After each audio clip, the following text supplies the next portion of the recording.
Bom dia a todo mundo que está aqui. Queria demais agradecer Luciana e Marcela pelo convite. Minhas colegas de mesa, fico assim, até com palpitação. Assim.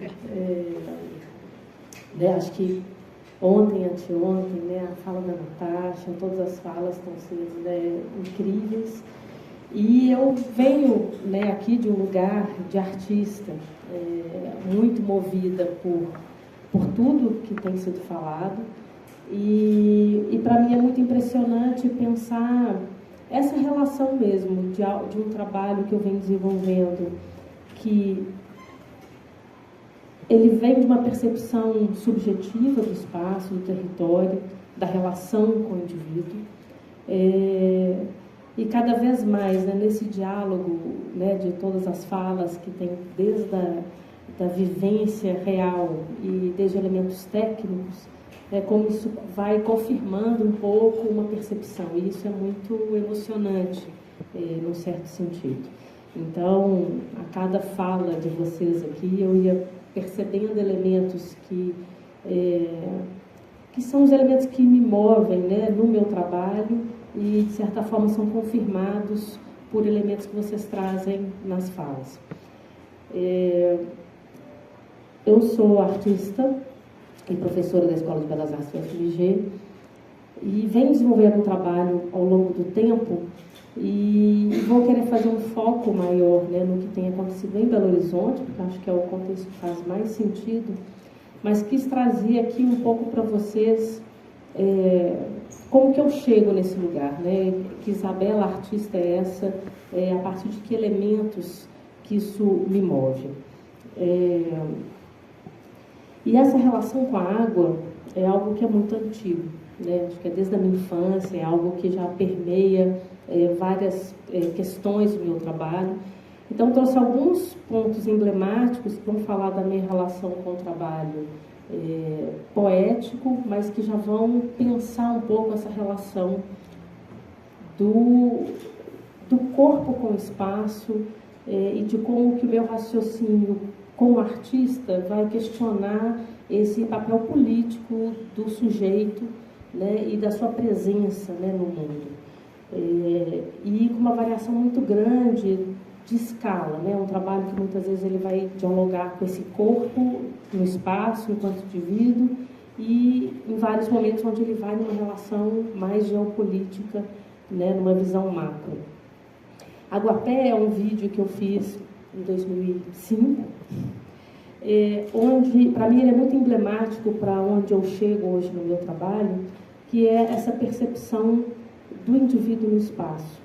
Então, é um gesto muito corriqueiro, infantil, talvez todos aqui tenham já tido essa experiência, que é de se ficar parado na areia, e essa água que vai e vem, e você se perceber sendo engolido, pertencente a esse espaço, de certa forma. E Aguapé, ele tem alguns elementos que aqui, obviamente, são algumas frames de um vídeo, uma video performance, onde eu mesma estou com a câmera, e existe uma inversão onde o próprio reflexo do corpo nesse espelho d'água, ele começa a virar uma projeção de uma árvore, onde você vira meio que raiz.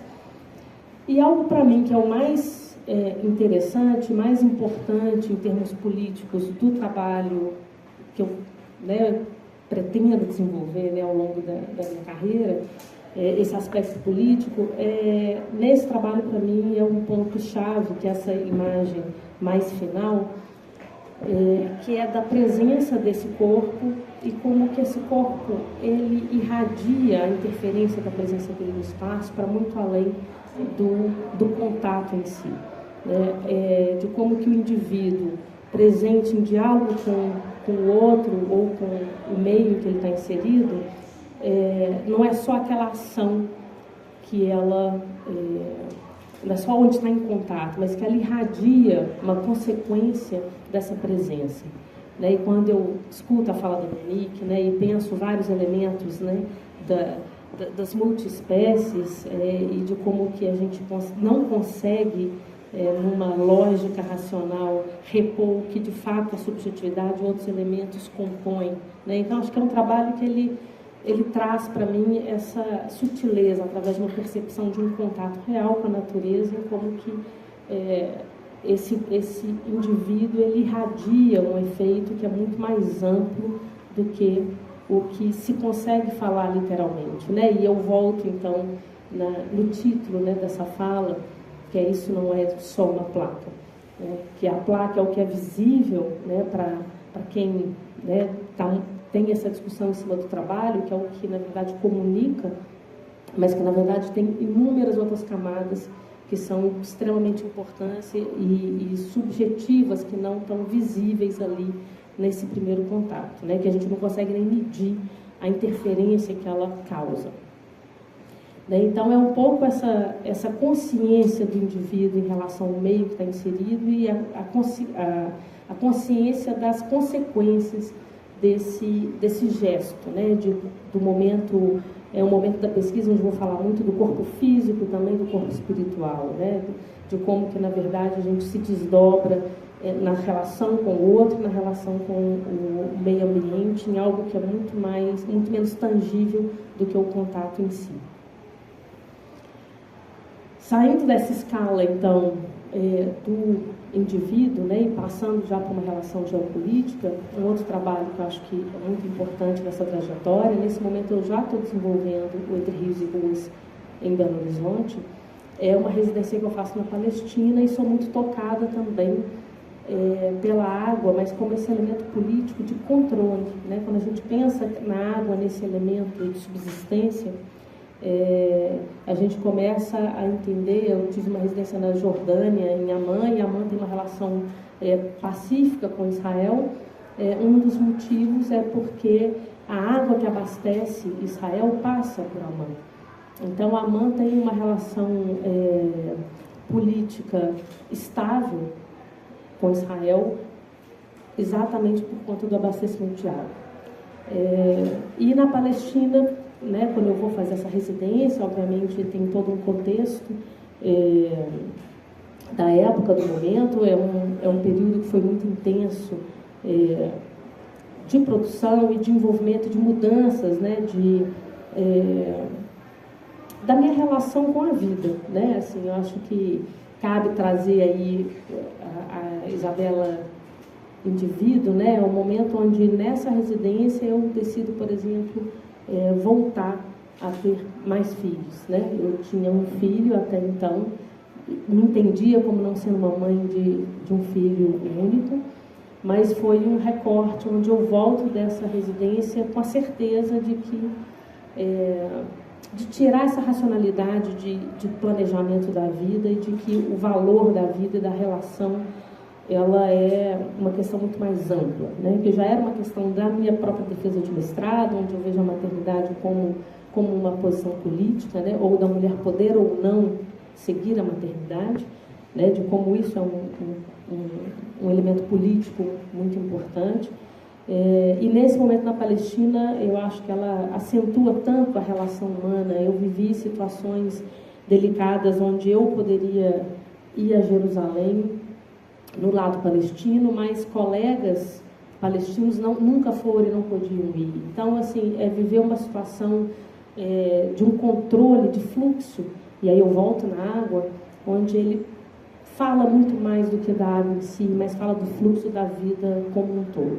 Então, a água, ela cada vez mais ela vira um elemento não só para falar da água em si, mas também como referência para o fluxo em geral da vida de outras relações, né? De como a gente está sempre vivendo um ciclo, né? E aí a gente vai trazer Nego Bispo novamente, que acho que já foi trazido tantas vezes, né? Que é início, meio e início novamente.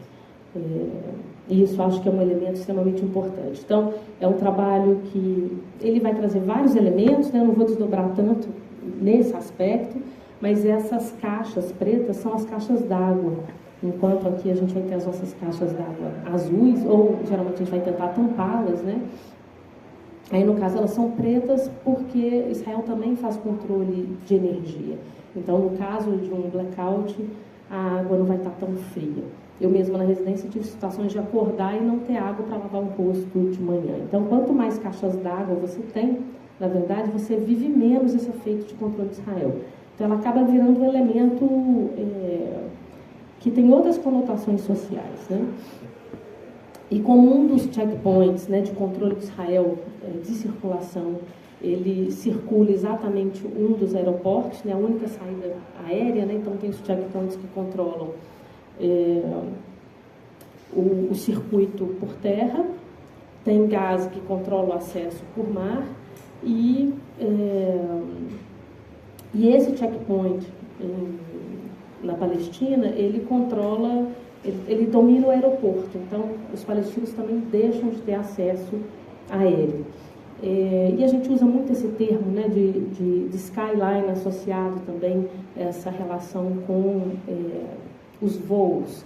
Então eu construo esse trabalho que eu chamo de water skyline, né, um skyline aquático, né, de água, a partir das fotos que eu faço só dos telhados dessas casas na região da Palestina. Vocês vão ver a maternidade me acompanhando aí em todas as imagens, né? Aí Cora está aí na barriguinha, vocês estão vendo. Então, indo para uma escala global, né, e pensando nessa relação dos recursos como um elemento geopolítico muito importante, né, assim, onde a gente vê aí uma disputa de poderes, eu desenvolvo esse trabalho que chama-se Shifting Map, um mapa em movimento, que é onde eu crio uma situação com as mamonas. Eu faço uma coleta de mamonas, que é algo que permeia a minha infância, que a gente brincava de guerra de mamonas, né, indo para a escola, o que hoje já seria, acho que, impossível, porque a gente não tem os lotes vagos nas regiões que a gente habita, em Belo Horizonte. E mamona começou a ser pesquisada para desenvolvimento de biodiesel. E a mamona, ao mesmo tempo, ela tem de onde você vai tirar o óleo de rícino, onde você vai fazer aquele veneno que também que o 007 vai usar numa caneta e que depois de um processo é algo que também mata. Então, pegando um pouco vários desses elementos, eu construo um mapa mundi de mamonas e ele é submetido a uma situação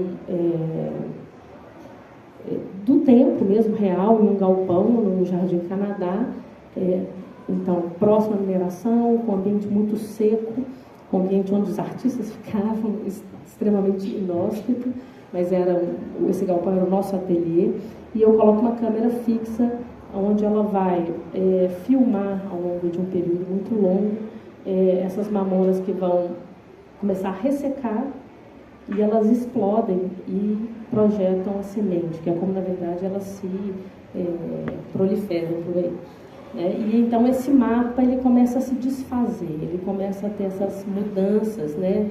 E é um pouco essa percepção de uma geopolítica mesmo das relações do meio ambiente, dos recursos naturais, né? Dessa natureza que a gente quer devorar até onde for, e essa disputa aí de efeitos.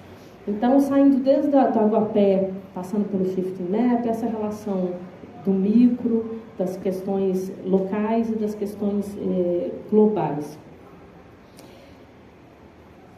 E eu começo, então, esse trabalho entre rios e ruas, que ele nasce em 2006, com um contraste de uma vivência. Eu saio do país para passar um período fora, e quando volto ao Brasil, eu me deparo com o camponamento do Arroios.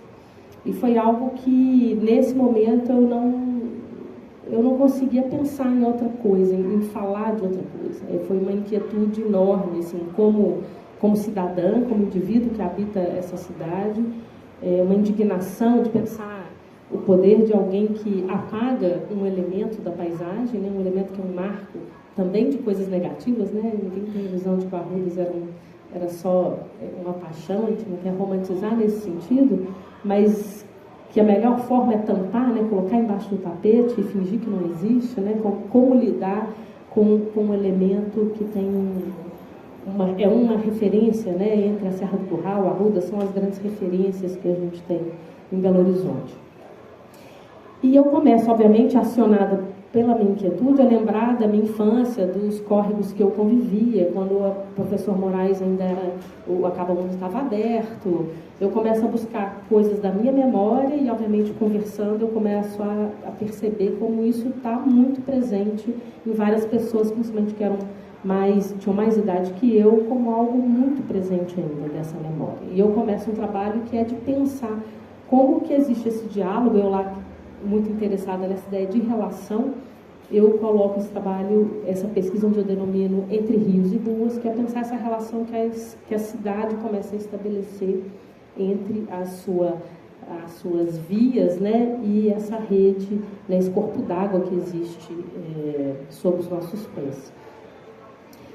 E, obviamente, eu sempre fui muito questionada e perguntada do porquê começar por esses córregos, né, e não lá pela nascente, onde talvez seria uma coisa um pouco mais romântica, bucólica, né, porque eu acho que eu tenho um aspecto de ser muito fincada no chão. E para mim, eu teria dificuldade de começar a falar de algo que, na verdade, eu não convivo. Eu moro no centro urbano. A água que eu convivo é essa que a gente não vê. E eu começo a ser instigada exatamente a tentar escutar essa água.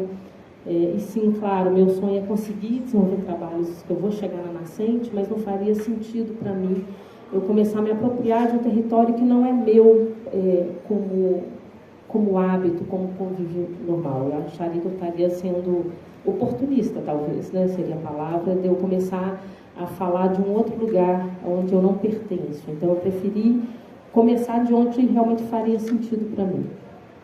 Para além disso, há uma percepção também política, onde eu acho que as pessoas convivem muito mais com essas águas que não se vê. Existe uma densidade que ocupa a cidade muito maior do que as pessoas que realmente ocupam e vão estar em convívio com essas nascentes. E as pessoas não têm essa consciência. E nesse período a gente acaba vivendo, né, essas propagandas, cuide da água, se preocupar com não jogar lixo na rua, todas essas falas que nós conhecemos que são importantes. E eu acho que ela estava sempre muito desconectada a entender que de fato tem água ali embaixo, que de fato o que você joga, como você opta ou não por cimentar o seu quintal, ou o lixo que você joga na rua, que ele de fato vai para o rio que está ali, que as pessoas não têm consciência. Aí eu estou na madrugada, então eu comprei um aparelho de gravador de áudio e nas madrugadas eu saí então para tentar escutar esses córregos embaixo do asfalto. E obviamente, então, todo mundo que conhece esses tampões aí pela cidade, é super possível da gente escutar. Né? A gente não depende de nenhum aparelho especial para isso. Então, essa água está ali vibrando, né? Passando embaixo da gente o tempo inteiro. E, para mim, o grande desafio era como levar para o público, né, essa pesquisa que vinha acontecendo desde 2006. Então, eu sou convidada para participar de um seminário no Museu de Arte da Pampulha e eu faço uma primeira performance, que eu chamo de Ouvir o Rio, onde eu uso a projeção desse áudio coletado dos córregos embaixo do asfalto e eu sirvo essas pequenas tulipinhas com água, né, a água nesse lugar super precioso e especial. E tem adesivado, vocês estão vendo que as pessoas não estão ler a informação, tem adesivado nesse copo a relação de quilometragem de leito natural e córregos canalizados na cidade. Era uma forma que eu percebia das pessoas beberem a informação. Né? Nesse momento eu estava investigando os mapas da prefeitura, tentando entender, ler a respeito, e esse material muito técnico, né, que vocês estão acostumados a lidar com esses dados, e eu vinha tentando trazer esse aspecto poético. Então, era uma forma das pessoas, né, ter essa relação com a água, de entender que essa água do córrego está diretamente relacionada com a água que a gente consome, com essa questão de proporção, de entender a relevância disso, né? De certa forma, beber, um meta-trabalho, você podia beber essa informação num certo sentido. E acho que trazer para o público essa consciência, né, do que é que a gente convive o tempo inteiro. Então, as pessoas escutavam o som dessa água que corre embaixo dos pés, são todos aí moradores, né, de Belo Horizonte, e entender aos poucos essa relação. E depois disso eu faço uma apresentação mesmo, onde eu explico entre rios e ruas, explico a relação com o Cheonggyecheon em Seul, que foi um dos contrastes, né, que era em 2006 eu voltando para o Brasil e o Arruda sendo tamponado, e uma colega do mestrado voltando para Seul e contando da alegria do Cheonggyecheon estar sendo destampado e revitalizado. Então eu vou falar um pouco desse contraste. O trabalho esses trabalhos que eu estou mostrando, né, tem um mapa morfo que vocês vão ver que é 2012, mas na verdade ele já existia lá desde 2006, 2007. É uma coleta de imagens de paredes com mofo, mas que não são de paredes hidráulicas, na verdade eles são das casas que são construídas em cima dos córregos ou à margem, né, como se eu estivesse fazendo um piquenique ali, colocando o pezinho na água, e na verdade é o seu apartamento que está ali. Então eu começo ao longo de vários anos a coletar, né, essas imagens. Né? Eu morava, né, tipo, era Barranqueira do Serra, diríamos assim, ainda moro, sou Barranqueira do Serra, moro em cima do Córrego da Serra, literalmente. Mas nessa ocasião eu vivi isso de morar num apartamento térreo. E esse mofo invadia, e era uma questão, os filhotes pequenos, essa questão de saúde, e a gente começa a investigar, até falar assim, olha, não existe o que fazer, porque essa água que vem, você não vai conseguir nunca impedir, ela vem do córrego que está passando aqui embaixo. E para mim, mais uma vez, foi essa questão da água invadindo e trazendo muito nitidamente um jogo de forças, né, dessa relação do indivíduo com essa água, né, como que quem construiu esse prédio lá em algum momento está tentando se impor em relação a algo que, na verdade, tem seu próprio fluxo e vai continuar, ainda bem, tentando, né, seguir o seu trajeto. Então, esse registro, mais uma vez, ele vai fazer uma relação com mapas, né? Eles parecem, às vezes, imagens aéreas. Eles são editados em um vídeo onde a transição é tão sutil dessas fotografias, quando você vê, você está diante de um novo mapa, mas não é algo que é demarcado visivelmente. Então, é esse mapa que vai, assim como o shifting map, né, das Mamonas, ele vai se transformando ao longo do tempo nessa própria reorganização do fluxo da água. E o que acontece assim, né, ao longo do trabalho? Algo para mim que foi sempre muito importante era entender que eu estava falando de um recurso natural e que ele deveria ter uma distribuição democrática, seria direito de todos, né? E eu começo a entender que, até agora, a gente viu trabalhos que são trabalhos muito contemplativos, né? Um trabalho onde o espectador está passivo dentro de uma galeria, observando esse trabalho. E eu começo a perceber que, como eu estou falando para um público, onde, na verdade, o meu público, quando eu estou numa galeria e os meus colegas artistas, os curadores, ou os arquitetos interessados, na verdade, já são essas pessoas sensíveis, e que já geralmente pensam como nós, e como é que eu consigo chegar aos poucos num outro público, né? Então, Joia é um primeiro momento onde esse trabalho ele descola desse aspecto contemplativo, né, num desejo, né, ele obviamente ele é muitas vezes mostrado em galeria, mas ele é um broche em ouro que replica na escala 1 para 10 mil os últimos 950 metros do Arrudas em leito natural. Então, um amigo arquiteto ajudou a fazer essa margem que seria, né, a margem cheia do rio, e eu faço, então, esse broche em ouro, nesse símbolo que a gente tem, de que a gente sempre coloca esses broches de algo que a gente defende, né? E aí são os últimos 950 metros do Arrudas em leito natural. Aqui você vai estar na divisa aqui com Sabará. E é um pouco, né, assim, ele chama Joia, e ao mesmo tempo, né, o que me contam que esse início do Arrudas em leito natural, ele começa ainda muito sujo, porque ele acabou de atravessar a cidade. Então tem algo aí de falar dessa preciosidade, de como cuidar desse último trecho do Arrudas em leito natural na cidade. E é um trabalho que, idealmente, obviamente ele não é na prática, né? As pessoas não saem comprando broche em ouro, né? E saindo, mas ele tem esse desejo, né? Desse descolamento do espaço da galeria, de estar próximo ao corpo e de circular com as pessoas, né? Pela cidade.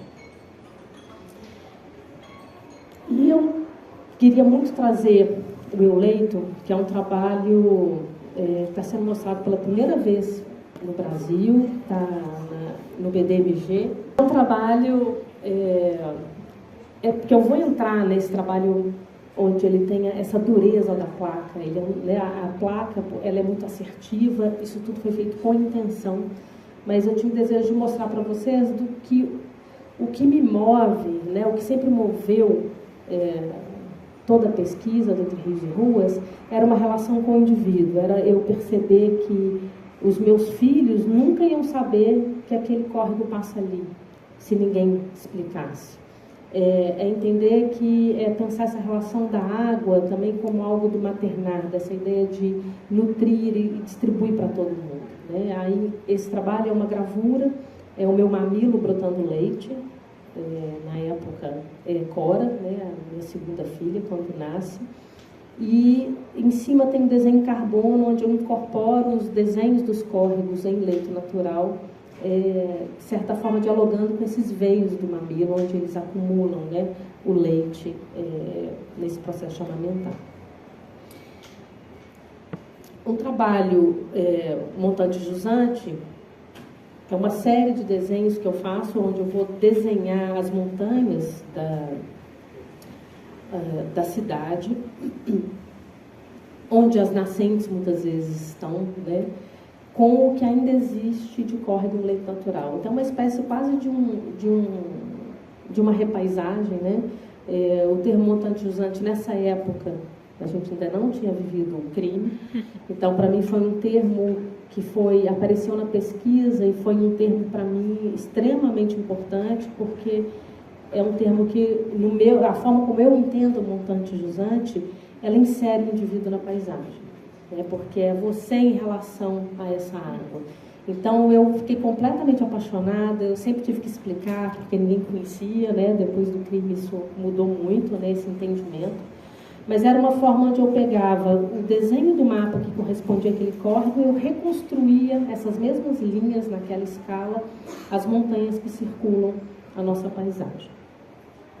Atualmente, um desenho desses, exatamente dessa cena, está no BDMG Cultural também, né, numa escala bem grande, de uns 2 metros.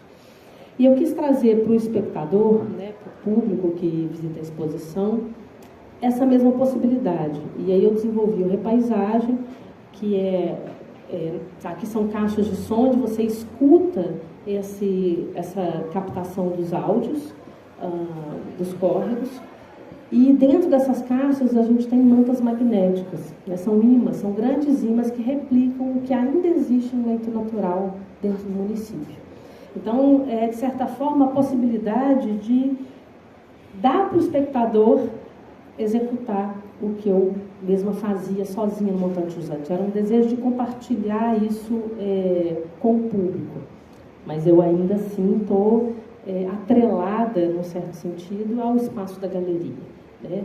Mas era muito interessante perceber essa variação tonal do azul, corresponde ao córrego. Então, nas caixas tem muito sutil aqui impresso o nome com a mesma cor, plotada na mesma cor. Então, se você quiser, você sabe qual córrego que você está segurando. E era essa repaisagem, né? Essa reconstrução eterna de desenhos possíveis, né? Que era um pouco o que eu ainda posso construir, como eu posso cuidar do que ainda existe no leito natural na cidade. Então, eu chego num aspecto interativo, que essa instalação, ela traz o público para participar, mas eu ainda estou atrelada a um edital, uma galeria que abre e fecha, e eu percebo que eu tenho que ir para a rua, porque esse público, por mais que é incrível, né, a participação, é um público que ele já está preocupado com as questões. E eu desenvolvo, então, um trabalho que se chama Lição Se Essa Rua Fosse um Rio, que vai trazer uma questão da melodia que todos conhecemos, né? Se Essa Rua Fosse Minha, que é uma melodia de domínio público, e que só dela começar a tocar, as pessoas já trazem essa referência. E é uma letra de uma música que vai falar muito desse indivíduo que se empodera do espaço público, né? Se essa rua fosse minha, o que eu faria com ela? Que acho que é uma grande questão, né, do uso de qualquer universo público, que é pensar que ele não é de ninguém. Na verdade, ele é de todo mundo, e sendo assim, ele é de cada um. Então, é uma forma de trazer essa música para o universo, na verdade, das águas. E eu faço uma performance onde eu tenho aula de violino, eu não toco nada, no máximo campainha, acho que nem gajinha eu sei tocar. Então, na verdade, é uma performance que fala muito do fracasso, do erro e da possibilidade de aprendizado. Então, são uma sequência de performances que acontecem ao longo desse período. Eu vou aprendendo a melodia, e essas performances acontecem sempre próximo a esses, eu chamei de arejadores. O Lino Nascimento morre de rir disso, porque eu achava que esses tampões, onde eu captava os áudios, eles eram, na verdade, para os rios respirarem. Por ser vivo, mas não, é a tampa de acesso para a manutenção da galeria.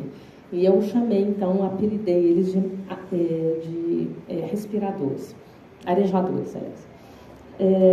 Então, era uma forma de contato, né? Então, aqui embaixo do ônibus, aqui tem um arejador, né? Então, as pessoas conseguiam ver a performance, na hora que não tinha carro, ia até lá escutar o som do córrego. E era um trabalho que é uma espécie de micropolítica, né? Onde, para eu executar a performance, as pessoas param, perguntam, aí eu conto a história, eu mostro onde passa o córrego, e para estar direto em contato com as pessoas que realmente convivem com essa água, e não com o espaço da galeria, que é um espaço onde eu vou trabalhar com um outro público. Queria que o trabalho cada vez mais chegasse, né? E o que acontece com a performance é que ela é efêmera. Então, ela tinha aquele único momento,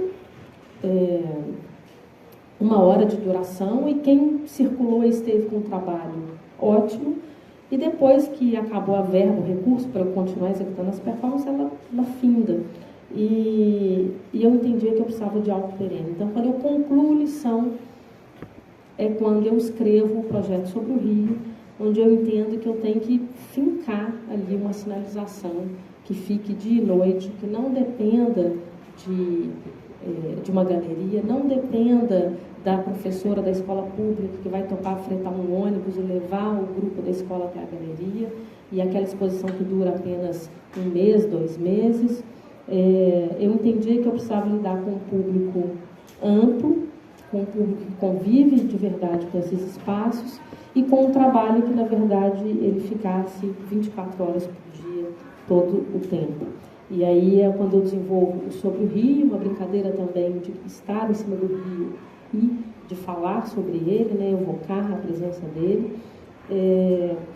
E é um processo assim, político que eu entendo como uma infiltração no poder público, né? Acho que o trabalho, para mim, ele começa anos antes, na verdade, da placa chegar nas ruas, porque é um processo onde eu faço a aprovação pela Lei Municipal de Incentivo à Cultura, aprovo, faço a captação e chego para a Prefeitura com um projeto da área das artes, né, na cultura, falando, olha, eu tenho isso e eu quero executar. Então, eu consigo um processo de infiltração no sistema e conseguir a aprovação, a permissão. E eu queria também a permissão para replicar o que acontece real. Então, eu queria que a placa do córrego ficasse embaixo da placa de rua para mimetizar o que de fato acontece. Um outro elemento para mim que foi muito importante, que é muito sutil, né? Talvez para mim como artista isso interfere, é essa pequena seta, que eu achava que não ia ser aprovada, e isso passou. Porque, para mim, mais uma vez, ela coloca esse lugar, né? O indivíduo ali, aqui embaixo de você, né? Ela aponta para onde o córrego está, ali embaixo. E foi algo que eu fiquei muito feliz deles não terem Eu fiz uma intervenção no Google Maps, onde onde alguém, quando entra nesse QR Code, ele carrega essa sinalização das placas, e algumas pessoas vieram me falar que toda vez que vai acionar o Google Maps, essa camada das placas, ela se mantém ali. Então, acho que é uma intervenção que eu fiquei muito feliz assim, com essa possibilidade. E foi um mapeamento, nesse primeiro momento de sinalização, dentro do perímetro da Contorno, por uma questão orçamentária. Meu desejo é chegar em vários outros, né, afluentes do Arrudas, conseguir chegar no Onça, conseguir ampliar.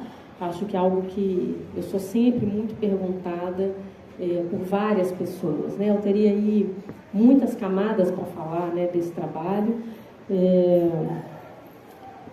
mas eu acho que assim a gente vai ter a oportunidade aí de continuar a conversa, e acho que a única coisa importante nesse sentido é que o desejo é realmente de sinalizar tudo, e as pessoas muitas vezes leem, né, porque como dentro da Contorno tem algumas áreas nobres, algumas pessoas leem como se eu estivesse sinalizando só uma área mais nobre da cidade, né? E, na verdade, foi realmente porque eu não queria partir dessa sinalização para um aspecto pessoal. Eu moro no Serra, eu poderia sinalizar com a verba o Serra inteiro, por exemplo. E eu não queria que a sinalização partisse desse princípio. Então, a minha escolha foi de dialogar com a história. E dentro da Contorno é onde começaram as canalizações, os tamponamentos, é onde os primeiros córregos saíram, né, da visibilidade. Então, são os primeiros córregos que eu opto, então, por sinalizar. E aí, dessa forma, eu sinalizo todos que estão dentro, né, da Contorno. Acho que é isso, pessoal. Obrigada.